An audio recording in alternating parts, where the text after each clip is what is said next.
So the first thing I noticed about this game in particular was how many kills Benji was able to drop. Like, I mean, he dropped 20, 30 kills and got the win, which is very, very hard to do. So what I did was actually looked at where he landed, because that's going to play a very important role into how well he does and how many kills he picks up. So when we look at where he landed, it kind of makes sense now. So we can see that BenjyFishy decided to land at Lazy Lake, and this is the best W key spot on the map, hands down, and I'm going to explain why right now. You have other POIs such as Pleasant Park that get a lot of people dropping here, probably more people than you do at Lazy Lake. Same with Believer Beach. Now in this particular game, nobody landed Believer and only 3 people landed up at Pleasant Park. So it was just as well he did land down on Lazy Lake. But the very, very important thing about Lazy Lake is the way that you connect it to other POIs. So you can do something like this, alright? And it's such an insane, like, key route. Like, I don't know how to explain it. It's so good for keying people when you have something like this, right? So it's almost like joining the dots. He's going in from this POI to this POI, and from this POI to this POI. Now in this gameplay, I don't think he does that because everybody comes to him because he is on the zone right here. See, he's on the edge of zone, so everybody has to rotate right here on top of him. So he actually does pick up most of his kills from Lazy Lake, and on top of that, he picks some up as he rotates up towards Corny Crops. So we're going to watch a few of his games. I'm not going to give you all of the gameplay. I'm just going to snap between fights, and I'm going to, you know, VOD review him, bro. Okay, so Benji is actually after hearing a person in this building right here. So he's going straight into key him. He dropped down because he knows he's below him. And he's trying to get piece control, which is very important. So he's getting his piece control, and he keeps aggressing, trying to get it. But his opponent, you know, is being weird about it, so he can't get the angle he wants. And his opponent already has the whole lobby, you know, piece control. So he's trying to get a better angle right here, which is very smart. Now look what he does here. What he's after doing is putting himself in a position where he has the best peak. So see where these two walls meet right here? So I'm just going to try and draw like a nice line. Right here, okay? This is all of Benji's wall, but this is his opponent's wall, meaning he has right-hand peak. So he's going to find it a lot easier to hit a big damage shot and minimize the chances of him getting shot. So we'll see how this plays out right now. So again, he's swapping to his pickaxe. He hits that one shot with his pickaxe. Like, see that? And he swaps to his pump. That's very important as well. He hits, and he's swapping to his pump. Hits, and he's probably going to smack. See the way he hits it once and swaps to his pump instantly. That's very important. That's something I don't do a lot of, and a lot of people don't do of either. And then he actually gets him with a left-hand peek right there.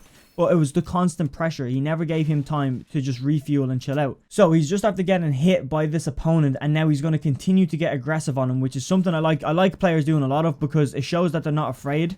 But it also can be stupid if done in the wrong manner. I think Benji just knows that he's going to outplay him. Yeah, his opponent just got cocky, to be honest. So that's an easy kill for Benji there. He's on 2 kills right now. So Benji's in his 3rd fight right now, and he's just trying to box his opponent like he did. He got full piece control, and that just shows you right there that the most important part to piece control of any fight is the cone. The cone above or the cone in his box is literally the most overpowered thing, and if you have that, you will win 90%, okay? Literally 90% of your box fight. So always try and get your cone in first. And there is another opponent that was trying to third party in grief, and now Benji has high ground. And Benji wants to obviously keep that high ground. That's why he's popping a fish or a pepper juice, bro. I don't know what they're called, man. But again, just keeping that constant pressure on his opponent.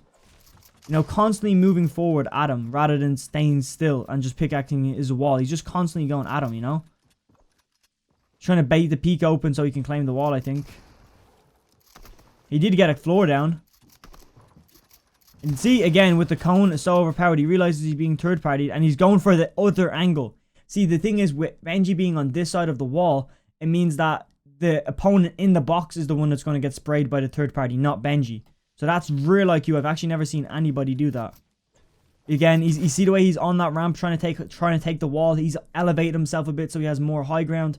And again, keeping that right hand peak, meaning he has a better angle. Unfortunately, his opponent did squeeze a shot through, even though Benji seemed to have placed the metal ramp here and one inside of his box. And Benji decides to heal up. He's probably low on health. And we have a little bit of a replay bug, but apparently Benji killed him, bro. There's nothing I can do about a replay bug. Let's see how he handles this third party, though. So he's fighting the third party. He did just get hit a lot. And he's deciding to box up and just try and get those heals off. Again, expanding his boxes, which is something everybody should do. Because it gives you more leeway, it gives you more room and more control of the fight, because your opponent will eventually forget, oh, my opponent actually owns that wall, you know? He won't realize that Benji owns some of the walls, and then he'll just get slapped like he just did. Again, now they're both building on brick. Benji, again, aware of the third party. He just hit him with a 60 for the kill. And that's what happens when a third party comes, bro. He's been third partying back to back to back. He's after doing more damage to his opponent, and then he alphas height. And he has piece control on his opponent because his opponent just wouldn't let height go. So that's what happens. You know, you gotta let height go sometimes, bro. Just you really do. So right here we have his next fight, and he's currently no longer in Lazy Lake. He's after rotating out of Lazy Lake as fast as he could because there was actually multiple teams there, multiple players, all keying, all very good. And he realized, look, I can get my kills somewhere else. It's not worth being in like a 5v1 because nobody's going to win that. Everybody's going to be scuffed for the rest of their game. And obviously this is his first game and he wants to win, and he does win. But that decision, I believe, was very, very important. So now he finds himself, I think, on a gas station roof, and he's currently in his next fight. So let's watch this out. He's going for his piece control, still fighting at a brick. He does have wood at this point because I did just check. I just don't have the HUD on screen right now. And he decided to build out a brick, obviously because it's a stronger material. And it's kind of the medium, you know. Wood builds very fast, but it's not strong. Metal builds very slow, and it is strong, but it builds too slow. Brick is just in the middle. It's strong, and it builds at an okay pace. So I believe that's why he's building out brick right now. And on top of that, it will help him understand what walls are his. Because if everybody's building out of wood, he won't really know what walls are his. And now I know it's very easy to like understand that, but when your mind is so focused on fighting, at least, you know, you'd want to know what walls you have without thinking about it. And the difference between brick and wood allows him to do that. So again, trying to get piece control from above on this opponent because it's very, you know, very smart because you're getting easier headshots. And once he gets that one ramp in, okay, look, every other wall is his opponent's, but that one ramp just throws the opponent completely off, allowing him to just drop in and, you know, kind of take a 50-50 once he knows his opponent is lost because it's not really a 50-50 anymore. Now he's rushing his opponent, making sure he has height. Again, building out of brick. So that way he knows what walls are his and because they're stronger. Gets the right hand peek, boxes his opponent fully, and just ends him like that. And that player that he just killed right there, 9 times out of 10, he would kill any one of our community here that's watching the video in a fight. But Benji is just so good, he makes everybody look like bots. And that's just the way a lot of top tier pros are. It's just they're so fast and they're just on a different level than the average, you know, player that's good at the game. Again, we're in another fight where there's actually multiple opponents. Benji on a low hand right here. So this is a bit different than the way he's taken other fights, is the fact that he is actually on the lower half. Let me try and actually draw this up pretty good. So we can see that that is the line of where the next floor is. Okay, and then he is on like a slight decline. He is on this staircase right here, which is on a slight decline. And his opponent's up here. But the angle that Benji is able to get from being down this low is still pretty good because his opponent is on a cone. So if his opponent is on a cone, just imagine that this brick wall isn't here. The cone is going to be something like this, okay? Over behind this wall that's right here on the other side. So imagine his opponent's wall, which is the purple wall, like this, okay?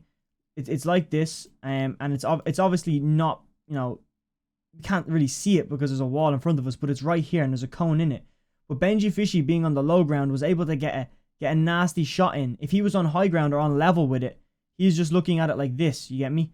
And the cone is blocking him. But because Benji has this kind of angle here, the way he can see in, I know I'm making it harder than it is, but it's just playing angles. Even though he's on low ground, it still pays off. So let's just continue with it. Let's see how he handles the multiple players on him at once. Another opponent from the distance just padded. We have a bit of a replay bug. Benji, I think, took a bit of damage, and again, he's expanding after the kill. He's popping his splashes, and he keeps popping his splashes because he knows there's another player on him. And he's probably going to carry those fish in big pots, maybe, or no? No, he's not interested in it. He wants that next kill. He wants to put pressure on that opponent. Hits him for 133.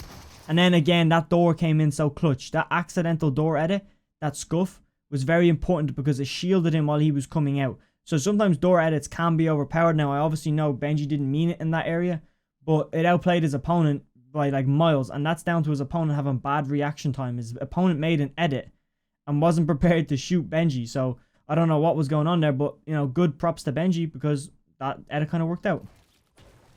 Whether he did it on purpose or not, I don't know. I don't think he would have, though.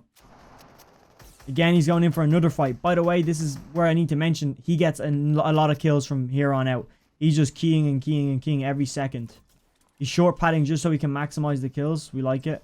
Keeping that pressure on his opponent. Will he go from above? No, he's going for that right-hand peek. All the time. Every fight he's taken so far, except, I believe, his first fight, he won from right-hand peeks and above right-hand peeks. He didn't get the box on his opponent, but his opponent is so scared. This makes it easier for Benji because he knows his opponent is you know, kind of very, very scared. Benji is still, you know, getting chased by one player, but, you know, really wanted to end that fight so he can get his siphon, I'm imagining. Now he needs to get up on high ground. So I think he's just waiting for his opponent to be, like, you know, distracted enough that he can just, you know, maneuver like a god and hit 81. The absolute building techniques he used there were unfathomable. But what he did was just basically, he could have just did 90s, but again, he confused his opponent definitely by doing movements like that because he confused me and I'm spectating him. Imagine having to fight that. He's probably gonna, he's swapping to wood now. Is he on wood now? He's on wood because his opponent is on brick. So what I said earlier actually did make sense. He's using wood now because his opponent is on brick. Now whether that's just a subconscious thing he's doing or not, I'm not sure. But earlier he was playing brick while his opponent was on wood. Is that just to know what walls are his? I'd imagine so. He's really not letting his opponent heal. 34 with the spaz. And then the Scar hipfire. Notice how he didn't move forward. He stood still. You know why he stood still? Because the bloom when hipfiring from a Scar is phenomenally bad. So if he was to jump with that crosshair, it would just like widen so much and he would miss all of his shots due to bloom. So by him standing still and not nosediving into the box, where he has very little piece control, it benefits him. He's about to land on that wood. Let's see if he swaps back to brick this time. No, he doesn't swap back to brick. Maybe he just doesn't care anymore. Just boxes his opponent. One pumps him because he didn't let him heal. He comes from the backside to keep that right hand peak. He could have attempted to come at the front side of the wall where he could have landed, but he came from behind because it's a better angle. It's a better peak angle for him. Again, box the opponent, shotgun the wall, and then shotgun him to the head. Just on a different level. He's going to get this car again and go to another fight. No, there's opponent sitting in the car. Oh my god, I didn't even see him with the tinted windows. You know, he knows his opponent is healing up, so, you know, he knows he needs to chill out for a minute and heal up. This is the first time we've actually seen him properly heal. You know, take a few minutes to just plan out what he's going to do. Everything up until this point has been key. And he's decided to leave that opponent. See how easy it is when you have a disciplined thought that you can just be like, okay, that guy is really good. And you need to be like that. When you find out somebody is really good at the game, why would you fight them when there's, you know, 100 other people in your lobby?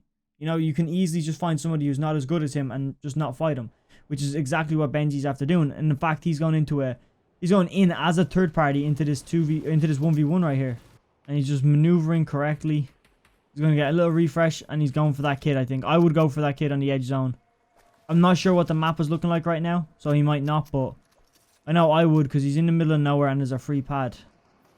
No, he's going for high ground. No, he's going for the sneaker. No, he's not. The opponent's seen him, did he? We have a bit of a replay bug. And he's up. And Benji's up on his wall. And getting a better angle again. This just comes back down to the thing that we just seen the opponent flee over this side of the map, you know, towards Boney Burbs. Like, you can see my mouse here. I'm pointing this way, you know, or like that way for you guys. Which is the dead side. Over here, up on the mountain, you know, there's multiple people. So the way Benji has decided to play this is actually phenomenal. He's on this side, giving himself an even better right-hand peak, because there's degrees to right-hand peaks, you know. There's a good right-hand peak, which is just what everybody knows. But then there's your right-hand peak in proportion to everybody else in the map. He knows that everybody else is over this side. And if they were to get third-partied, it's going to spray this guy and not Benji, which is just something I've never seen before. And now I've actually learned something from this VOD review. We can see there's only a few people left. So we're gonna watch it out. Benji's just looking around trying to find the next kill that he can grab. Sees this opponent all the way out here, double 25. He knows his opponent's on 150 health. And because, you know, he's after hitting him 50 and he didn't crack.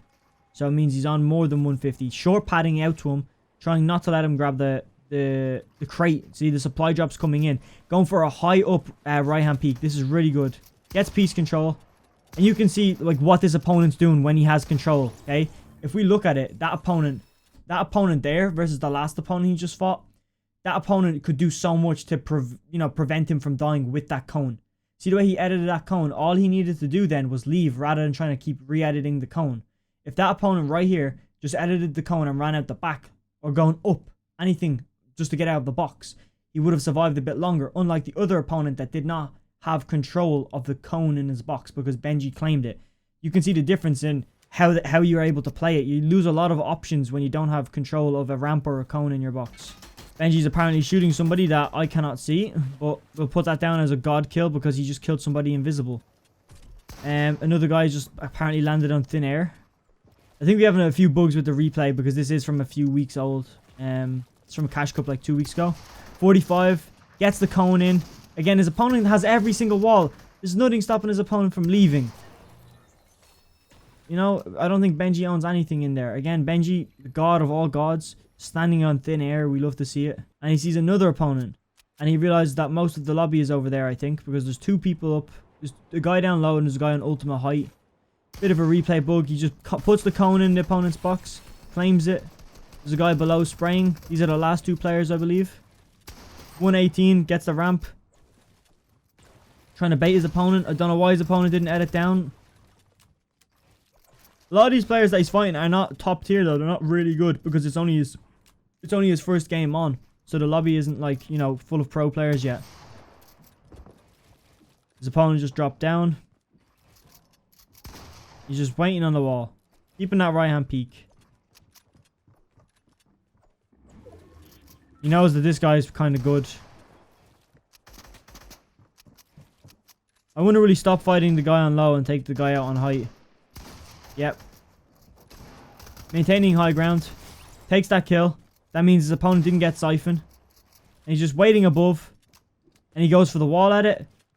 Nope, you just let him die in storm. That was a smart decision. Why would you take a 50-50 if you didn't need to take it, you know? Because that is what that last fight is. There's no way in a last fight that you take it when it's not a 50-50, you know? It's very hard to find yourself in a situation where the last person of the game, when it's down to that 1v1 situation, that it's, you know, not a 50-50. 9 times out of 10, it's a 50-50 because it's like he's in zone like that and you edit and he hits you and then, you know, the game is all of a sudden looking a bit wobbly. But with that said, I hope you enjoyed this video. If you want to see more breakdowns like this where I break down the gameplays just step by step, let me know about it and I will make it happen. But with that said, there is a video on screen right now that you will thoroughly enjoy. With that said, I am gone. And for anybody that wants to know when I'm streaming, the stream names and the stream times, all that stuff down below so you can see when I'm live here on YouTube. See you in the next video, boys.